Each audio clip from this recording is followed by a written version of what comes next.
आज की इस वीडियो में हम पढ़ेंगे अध्याय 5 कक्षा 9 की गणित का यूक्लिड की ज्यामिति का परिचय। तो चलिए वीडियो को शुरू करते हैं। तो ये यूक्लिड की परिभाषाएं एवं अभिग्रहित अवधारणा ये है, ठीक है। ये तो अधिकतर हम यहाँ से सवाल करेंगे। यहाँ पास से ये एक बिंदु वह है जिसका कोई भाग नहीं होता। दूसरा, एक रेखा चौड़ाई रहित लंबाई होती है। एक रेखा के सिरे पर बिंदु होते हैं।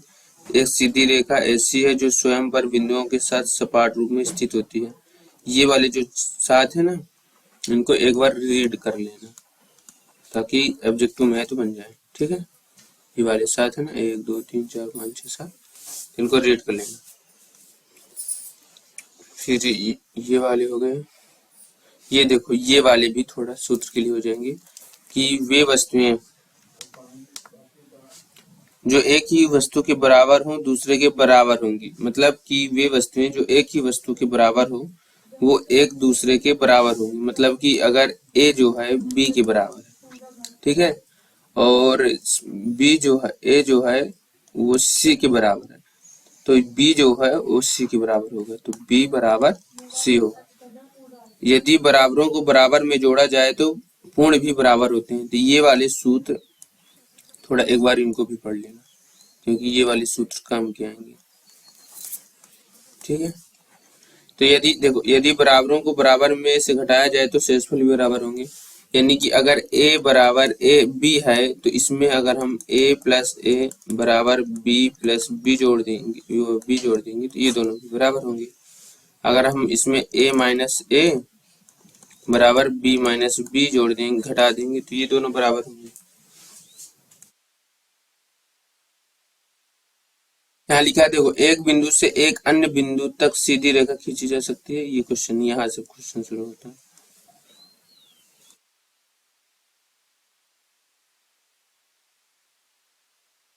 ये वाले यहाँ से क्वेश्चन शुरू होता है ना। तो देखो क्या लिखा है 5.1 में कि निम्नलिखित कथनों में से कौन से कथन सत्य हैं और कौन से कथन असत्य हैं, अपने उत्तरों के लिए कारण दीजिए। तो क्या लिखा कि एक बिंदु से होकर केवल एक ही रेखा खींची जा सकती है। मतलब एक बिंदु यहाँ पास है, तो यहाँ से ये बोल रहा है केवल एक ही रेखा खींची जा सकती है। तो यहाँ से यहाँ तक भी खींची जा सकती है, यहाँ साइड भी खींची जा सकती है, इस साइड भी खींची जा सकती है, इस साइड भी खींची जा सकती है, इस साइड, तो बहुत सारी रेखा खींची जा सकती है ना। तो यहाँ से क्या लिखोगे, ये असत्य है, तो ये असत्य है, ठीक है। अब क्या लिखा है, दो भिन्न बिंदुओं से होकर जाने वाली असंख्य रेखाएं हैं। तो देखो, दो भिन्न बिंदु, यहाँ से और यहाँ से, तो यहाँ से कितनी रेखाएं जाएंगी,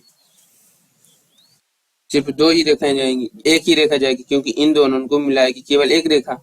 अगर अगर यहाँ से खींचना तो अलग अलग खींच सकते हैं, यहाँ से इस तरह अलग अलग अनंत रेखाएं जा सकती हैं, लेकिन दो बिंदुओं से केवल एक ही रेखा जाएगी, इन दोनों से केवल एक ही रेखा जाएगी। तो यहाँ से कितना हुआ, इसका भी असत्य हुआ, ठीक है। अब क्या लिखा है कि एक शांत रेखा दोनों ओर अनिश्चित रूप से बढ़ाई जा सकती है। तो शांत रेखा मतलब कि क्या है ना कि अगर देखो यह रेखा इस तरह है तो यहाँ साइड तुम चाहे जितनी लंबी बढ़ा दो और यहाँ साइड से जितनी लंबी बढ़ा दो, ये आराम से बढ़ाई जा सकती है। तो ये क्या है, ये सही है, ठीक। यदि दो वृत्त बराबर हैं तो उनकी त्रिज्याएं बराबर होती हैं। तो ये सूत्र में भी लिखा है और वैसे भी बराबर होती हैं। अगर देखो ये दोनों वृत्त बराबर, ठीक है, इनकी त्रिज्याएं क्या होगी, ये 3 सेंटीमीटर ये त्रिज्या हो गई, यहाँ से 3 सेंटीमीटर त्रिज्या हो गई। अगर यहाँ से 5 सेंटीमीटर त्रिज्या लोगे तो ये वृत्त बड़ा का बनेगा यहाँ से, ठीक है। अगर 10 का लोगे तो यहाँ से ये बड़ा का बनेगा। तो अगर 3 का लोगे ना तो ये दोनों बराबर होंगे। अगर वृत्त बराबर हैं तो त्रिज्याएं भी बराबर होंगी। और लिखा है आकृति 5.9 में यदि ए बी बराबर पी क्यू और पी क्यू बराबर एक्स वाई तो ए बी बराबर एक्स वाई होगा। तो ये वाली, यदि ए बी बराबर कितना लिखा है कि ए बी बराबर पी क्यू, यहाँ लिखा है ए बी बराबर पी क्यू और पी क्यू बराबर एक्स वाई, पी क्यू बराबर एक्स वाई। तो क्वेश्चन में पूछा है कि क्या ए बी बराबर एक्स वाई होगा। तो अभी हमने सूत्र में बताया था कि अगर ए बराबर बी के है और बी बराबर है सी के, तो ए बराबर होगा सी के, इन दोनों बराबर होंगे। तो देखो पी क्यू ये इन दोनों बराबर हैं, कॉमन है ना दोनों में, तो यानी कि ए बी और एक्स वाई दोनों बराबर होंगे। ठीक है, ये वाले सूत्र से आया, अगर इसमें सूत्र लिखा होगा तो।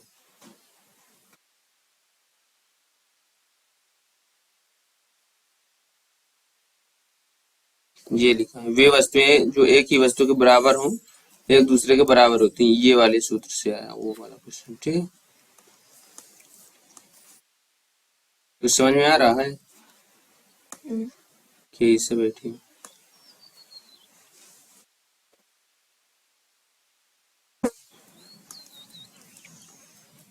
अब ये वाला है, तो क्या लिखा है, निम्नलिखित पदों में से प्रत्येक की परिभाषा दीजिए, इनकी परिभाषा लिखना। क्या इनके लिए कुछ ऐसे पद हैं जिन्हें परिभाषित करने की आवश्यकता है, वे क्या हैं और आप इन्हें कैसे परिभाषित कर पाएंगे। तो इसके लिए हम क्वेश्चन में चलते हैं, उसमें चलते हैं। देखो पहला क्या लिखा है हमारा, समांतर रेखाएं, है ना, समांतर रेखाएं। तो बोल रहा है कि समांतर रेखाएं क्या है, इनकी परिभाषा लिखना है। कि ऐसे देखो यहां से ये रेखा और ये रेखा क्या है, समांतर रेखा है। ठीक है, समझ में आया। तो इनकी परिभाषा कैसे लिखेंगे कि वे रेखाएं जो एक दूसरे के बराबर होती है, क्या होती है, एक दूसरे के बराबर होती है। जरूरी नहीं है, देखो इन दोनों अगर यहां से इतना है, ठीक है, तो ये समांतर रेखाएं हैं, ये भी समांतर रेखाएं। तो यानी यहाँ लिख सकते हो कि वे रेखाएं जो एक दूसरे के बराबर होती हैं। पहला पॉइंट ये क्या होती हैं कि एक दूसरे के बराबर होती हैं। ठीक है, और इनकी लंबाई जो होती है, इनके देखो इनके जो बीच का अंतर है ना, अगर यहाँ 10 सेंटीमीटर है तो यहाँ 10 सेंटीमीटर होगा, यहाँ भी 10 सेंटीमीटर होगा, यहाँ भी 10 सेंटीमीटर होगा, और जहां तक जाएगी वहां तक इनके बीच की दूरी बराबर होगी। ठीक है, ये एक दूसरे के बराबर होती है और इनके बीच की दूरी बराबर होती है, इनके बीच की दूरी सदैव बराबर होती है, सदैव बीच की दूरी सदैव एक समान होती है, सदैव एक समान होती है। देखो ये एक दूसरे के बराबर होती हैं और इनके बीच की दूरी सदैव क्या होती है, एक समान होती है। इतना समझ में। अब देखो, अब समांतर रेखा की परिभाषा बता रहा हूं। इनके बीच की दूरी क्या होती है, सदैव एक समान होती है। अब देखो अगर ये दोनों समांतर रेखाएं हैं, यहां से यहां तक ये दोनों समांतर रेखाएं हैं, तो अब ये बताओ इनको जहां तक बढ़ाओगे तो क्या ये मिल जाएंगी आपस में, क्योंकि इन दोनों के बीच की दूरी तो समान है, जहां जाएंगी एकदम लंबवत जाएंगी। ठीक है, क्षैतिज जाएंगी, लंबवत जाएंगी। देखो इस तरह भी समांतर रेखाएं हो सकती हैं, इस तरह भी हो सकती हैं। तो इनको चाहे जितनी, ये एक दूसरे से कभी नहीं मिलती। तीसरा क्या है, एक दूसरे से कभी नहीं मिलती, एक दूसरे से कभी नहीं मिलती, कभी नहीं मिलती। तो ये हुई समांतर रेखा। देखो अगर तुम यहां से ले जाओगे इस तरह और ये सोचो कि इस तरह मिला दें, तो ये समांतर रेखाएं नहीं है। ये दोनों देखो, इन दोनों की दूरी के बीच की दूरी सदैव समान होगी, तो ये दोनों आपस में कभी नहीं मिलेंगी। ठीक है, तो इतना समझ में आ गया होगा। अब क्या हुई, लंब रेखाएं। जैसे दूसरा क्वेश्चन क्या हुआ हमारा, ये वाला कि लंब, ये वाला तो बता दिए समांतर रेखाएं। अब क्या बताना है, लंब रेखाएं क्या हैं। तो लंब रेखाएं में क्या करोगे, दूसरा लंब रेखा,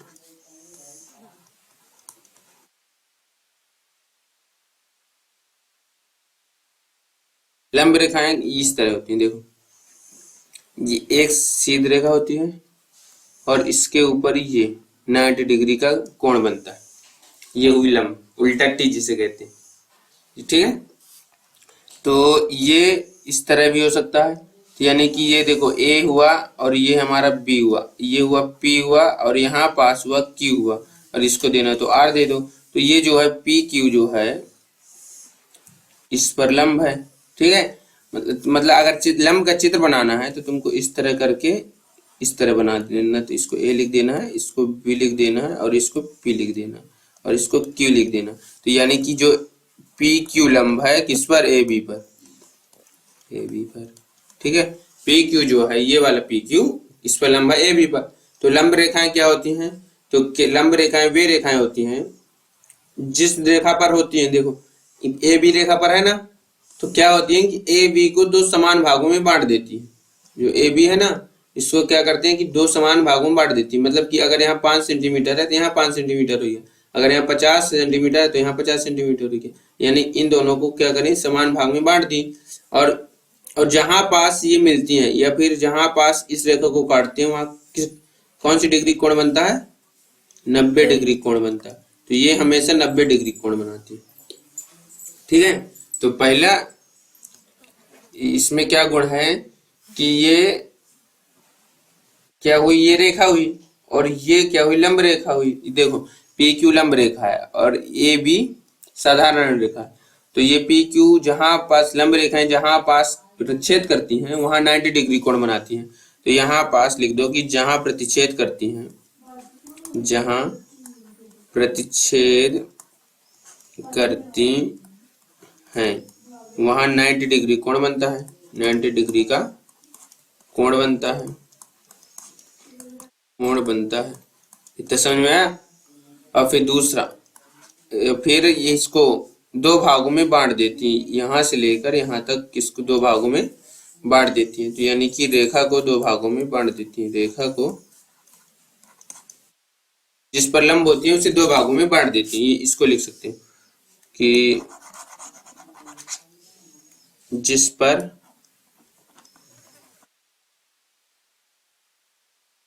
लंब होती हैं उससे दो भागों में बांट देती है। इतना समझ में आया कि लंब रेखाएं क्या है, लंब रेखाएं भूलेंगे तो नहीं। अब लंब रेखा के बाद क्या बचा, रेखा खंड बचा। जैसे अब ये देखो, अब तीसरा क्वेश्चन क्या है, रेखा खंड, ये वाला। ठीक है, नहीं समझ में आया, कहा समझ में नहीं आ रहा। अब देखो रेखा खंड, रेखा खंड, तो ये जो रेखा खंड है इसको कैसे करोगे, तो रेखा खंड की परिभाषा क्या है, देखो अगर इसको देखोगे तो ये रेखा है, रेखा खंड नहीं। ठीक है, ये क्या है, ये रेखा, ये रेखा खंड नहीं। अगर रेखा खंड चाहिए तो ये और ये दो निश्चित बिंदु होने चाहिए।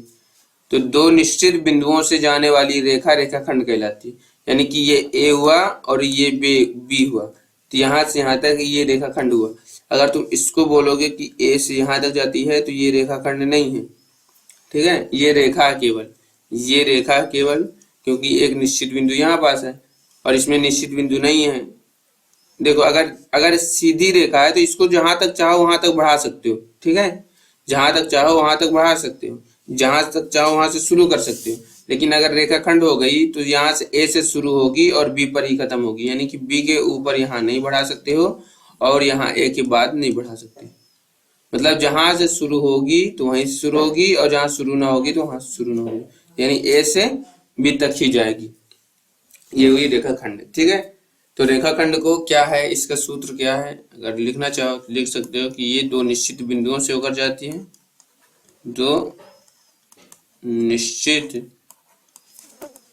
जो बिंदुओं हैं, बिंदुओं दो निश्चित बिंदुओं के बीच की रेखा रेखाखंड कहलाती है। देखो ये यहां से यहां तक, ठीक है, ये ए से बी तक, तो क्या हुई, रेखाखंड हुई।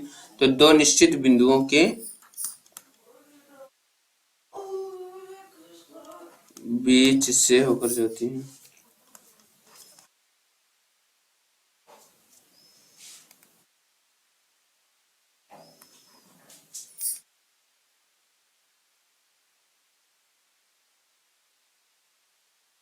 दो निश्चित बिंदुओं के बीच की रेखा। इसका मतलब ये हुआ कि बी से ना तुम यहाँ बढ़ा सकते हो ना ऐसे यहाँ शुरू कर सकते हो अगर रेखा होती इस तरह, ये किरण है, ठीक है।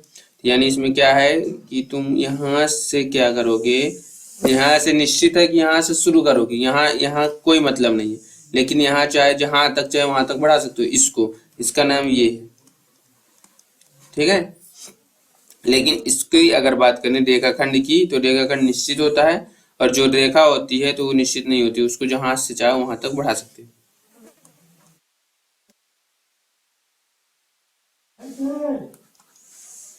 रेखाखंड समझ में आ गया ना। अब हम नेक्स्ट वाले में चलते हैं, वृत्त की त्रिज्या पर चलते हैं। तो नहीं लगिएगा, देखो ये क्वेश्चन क्या लिखा चौथा कि वृत्त की त्रिज्या, क्या लिखा है, वृत्त की त्रिज्या। तो वृत्त की त्रिज्या कैसे करेंगे, ये हुआ वृत्त की त्रिज्या। तो अगर वृत्त की त्रिज्या करना है तो वृत्त की त्रिज्या इस तरह होती है, देखो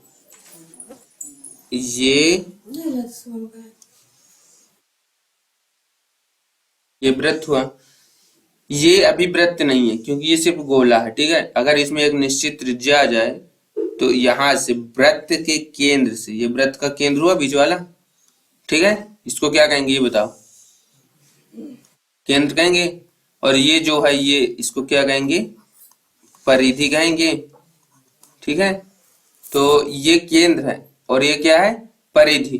तो वृत्त के केंद्र से, वृत्त के केंद्र से परिधि, देखो यहाँ इस साइड, देखो इस साइड, वृत्त के केंद्र से परिधि तक मिलाने वाली रेखा क्या कहलाती है, वृत्त की त्रिज्या। तो चाहे तुम इस तरह मिला दो, चाहे तुम इस तरह मिला दो, चाहे इस तरह मिला दो, चाहे इस तरह मिला दो, चाहे इस तरह मिला दो, वृत्त के केंद्र से होनी चाहिए बस ये।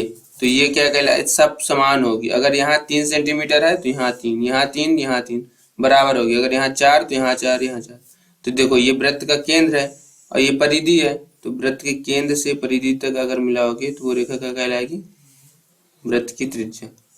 तो यहाँ लिख दो कि ये केंद्र आना है, तो वृत्त के केंद्र से, वृत्त के केंद्र से, ठीक है, वृत्त का केंद्र हुआ ये वाला, ठीक। और परिधि को मिलाने वाली, ये परिधि है और ये वृत्त का केंद्र है, तो वृत्त के केंद्र से परिधि को मिलाने वाली रेखा त्रिज्या कहलाती है, वृत्त की त्रिज्या कहलाती है। तो अब जरूरी नहीं है कि तुम इस साइड मिलाओ, अगर मन है तुम्हारा तो इस साइड मिला दो, इस साइड मिला दो, इस साइड मिला दो, इस साइड, जहां तरफ मानो वहां साइड मिला सकते हो, ठीक है। तो ये क्या कहलाएगी, वृत्त के केंद्र से, ठीक है, परिधि को मिलाने वाली रेखा, परिधि को मिलाने वाली रेखा, ये क्या कहलाएगी, वृत्त की त्रिज्या कहलाएगी, ठीक है, त्रिज्या कहे लाएगी। समझ में आया था। अब क्या बचा है, वर्ग बचा। ये पांचवा क्या लिखा है, देखो यहाँ पांचवा लिखा वर्ग, ये वाला।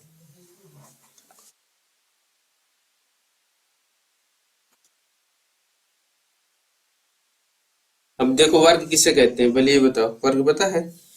तो देखो वर्ग इस तरह होता है, देखो अगर तुम इसको बनाओगे, ये इस तरह बनाओगे, ठीक है। अगर मान लो इस तरह बना दी तुमने, ये वर्ग है, नहीं है, क्योंकि यहां से लंबाई समान है, चौड़ाई समान है, तो ये क्या है, आयत है, ठीक है। तो वर्ग उसे कहते हैं जिसके चारों भुजाएं क्या हो, बराबर होती, यानी कि अगर ये 4 सेंटीमीटर है तो यहाँ से ये भी 4 सेंटीमीटर होनी चाहिए, ये भी 4 सेंटीमीटर होनी चाहिए और ये भी 4 सेंटीमीटर होनी चाहिए। मतलब चारों भुजाएं अगर जिस आकृति की चारों भुजाएं एकदम समान है, बराबर है, तो वो क्या कहलाएगा, वर्ग कहलाएगा, ठीक है। अब 4 भुजा से सिर्फ यही बन सकता है, तो यानी कि ये क्या है, वर्ग है। ये इसकी चारों भुजाएं क्या होती हैं, बराबर होती है। अगर ये 5 है तो ये भी 5, ये भी 5, ये भी 5। और आयत क्या है, जिसकी आमने सामने की भुजा बराबर हो। अगर ये 5 तो ये 5, ये 2 तो ये 2, ठीक है। इन दोनों अगर बराबर है तो ये आयत है, अगर इन दोनों बराबर है तो आयत है, अगर इन चारों भुजाएं बराबर हो तो क्या कहलाएगी? वर्ग कहलाएगी। तो वर्ग की परिभाषा अगर लिखना है तो क्या लिखोगे कि वह आकृति जिसकी चारों भुजाएं बराबर होती है, वह आकृति जिसकी चारों भुजाएं बराबर होती है। ठीक है, समझ में आया? अगर सूत्र लिखना है तो सूत्र लिख दो कि वर्ग का क्षेत्रफल, ये 13 अध्याय में काम, वो 11 या 13 अध्याय में है, 13 तो कट गया है, 11 में क्षेत्रफल, वर्ग का क्षेत्रफल का सूत्र क्या हुआ? भुजा गुणे भुजा। ठीक है, तो ये याद करना जरूरी नहीं है, लिखा है इसमें, अभी नहीं है लेकिन आगे। तो ठीक है, तो क्वेश्चन नंबर 2 तक खत्म। अब क्वेश्चन नंबर 3 के बाद 2 के बाद आगे नेक्स्ट वीडियो में बताएंगे। ठीक है, तब तक के लिए जय हिंद जय भारत।